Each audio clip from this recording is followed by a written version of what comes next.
Good morning. All our first readings from this week are going to come to us from the prophet Hosea.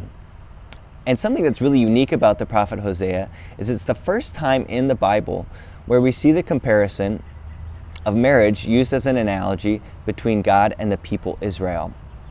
And in this analogy, Hosea talks about the people being unfaithful to God.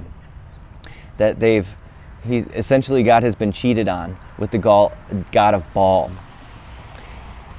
And what's interesting I found out in preparing for this reflection today is that Hosea is also drawing from his own experience in which he was cheated on by his wife Gomer.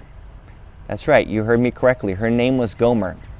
I don't know why that name hasn't caught on among women, but he was betrayed by his wife Gomer. So he's drawing also from his own experience of that heartbreak, of that hurt, of that anger.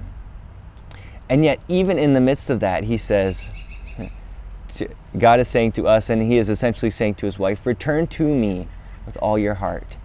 I know that you've done wrong, but I still love you. That let's go back and make things right. Let's do this differently. It's an incredible thing. It's an incredible love. But it's so easy in our relationships to calculate.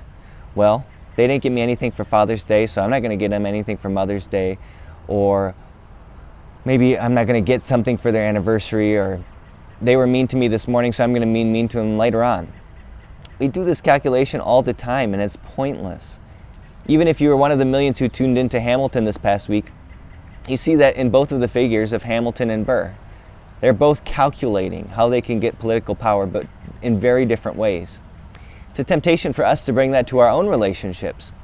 But how is God instead inviting us to be lavish in our love? In that first reading, God says, go back to our first love. Remember how it all began. We can remember this reading really easily from the song Hosea that we sing at church. Come back to me with all your heart. How is God inviting you to return today back to him with all your heart? To not count the costs or not count up your past mistakes, but how is God inviting you to return to him with your whole heart today?